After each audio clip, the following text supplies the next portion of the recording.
They say that the Samsung Galaxy S26 Ultra is just a tiny upgrade. I've been using the phone for a couple of days, and I have to agree they are partially right. But beneath the surface, Samsung isn't trying to change the hardware, they're trying to change how you use a phone. Honestly, it's not about the specs anymore, it's about the whole experience. Take the privacy display. It's not a setting, it's not an app, it's actually legit hardware tech. It's a major innovation in display hardware. So instead of using an external film or filter that permanently dims your screen, Samsung integrated the privacy technology directly into the OLED panel at a pixel level. How does this thing work? Well, it's the so-called Flex Magic Pixel. The S26 Ultra display is built with two distinct types of sub-pixels. Narrow view pixels, these are designed to emit light straight toward your eyes. Wide view pixels, these are designed to disperse light broadly, making the screen visible from side angles. So when you activate privacy display, the phone's hardware deactivates the wide view pixels.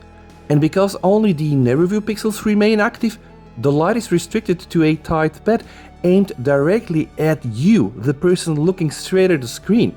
So anyone standing or sitting to the side or even above or below will see a significantly dimmed or almost black screen, because the light simply isn't reaching them. But how is this thing new? You can buy a privacy screen protector for like $10. Traditional privacy screen protectors are always on, meaning your screen is dimmer even when you're at home alone. You cannot really switch this off.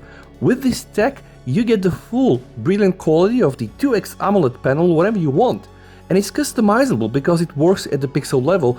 The phone can be granular. You can choose to have it protect only specific areas, just like the notifications, or specific apps like banking or messaging, or you can turn it on only when you are typing a password. And because it's built into the screen architecture, there is no thickness added, and you don't risk to have bubbles or misalignment issues with a stick-on film, so there are benefits.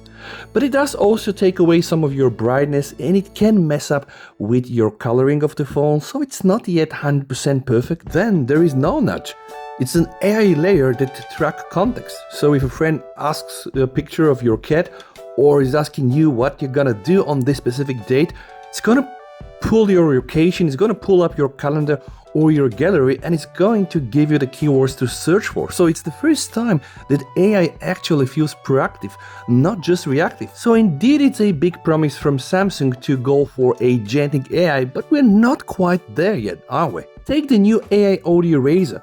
It doesn't really just mess up with your volume lowering it, it isolates voices and deletes wind or traffic noises. And I tested it, and it really works so good on all the apps that I've used, like YouTube, Instagram and TikTok, and it's baked in the phone. So it's a really cool technology. So now every time you watch a noisy video from YouTube on your phone, you can very easily just remove that noise and get focus on the voice, which is really cool, it's genuine, it's clever, and I have a feeling people are gonna use and like this feature because it's just doing real work. But here is the thing, while all these new AI tools are clever and smart, I still find myself asking, are we just getting fancy party tricks because they just ran out of real hardware ideas? They kept the same battery for so many years, and the camera setup is almost the same given the fact that we only got updates to two of the cameras, resulting in brighter apertures. Is this really it? Then Galaxy AI Photo Edit. Well, we had that before, but now it's smarter. Now it's clever. You don't just move objects around, you can use prompts, and this is what you do with ChatGPT, with Gemini using Nano Banana. I took a photo, typed at my cat to the left shoulder of the boy, and it didn't just paste it, it relit the whole image to match the lighting and the shadows. And yes, it's still not perfect, but it's fun to play. And you can use it for all these nice filters that can creatively rearrange your photos, like an oil painting or anime or comic or sci-fi. So yeah, it's not gonna save lives, but it's fun to use and it's very quick. Now let's talk camera for a second, because this is probably the most disappointing factor besides the battery. Samsung kept the very same battery for so many years the same 5000 mAh of a battery, and they kept the same camera setup since almost 3 years. We do have the same main 200 megapixel camera, we do have the same 50 megapixel 5x camera, and the very old 12 MP 3x camera, which is already obsolete in 2026, but they still managed to add new things, such as update the apertures on the main camera and the 5x camera with brighter apertures, which will capture definitely more light in low light, and they introduced some nice new sweet features such as the horizon lock. This could be a game changer. Imagine shooting a sport event in horizontal mode, well, without a gimbal, and I tested it and it works quite nice. But is this new? No, it's not. We've seen this in the industry before, but Samsung took this to the next level and implemented it very cool. Also, finally, we do have a proper 24 megapixel mod in the stock camera.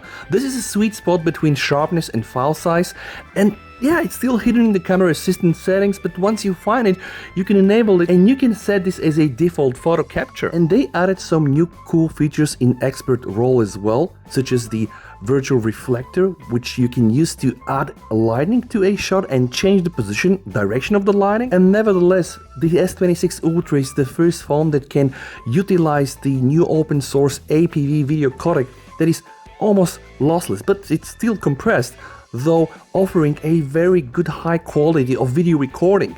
APV codec was developed by Samsung and Qualcomm, and I tested this, and 5 minutes UHD 60 FPS is gonna be like 60 gigabytes. So the big question remains, what are the gains of using a codec like this, as we're still using the very same old small sensors from 3 years ago? Yeah, you're gonna get a better dynamic range if you shoot in high quality log video that will allow you to correct things in post-production, but to start with, we are still using the same old camera hardware, just with a slightly updated aperture. That doesn't make sense, does it? So is it a breakthrough? No. But it's the most complete tool that I've ever held, and Samsung is betting that you want a phone that actually thinks for you. So tell me, is the now notch in the AI audio eraser and the privacy screen actually useful, or is it all just a gimmick? Let me know below.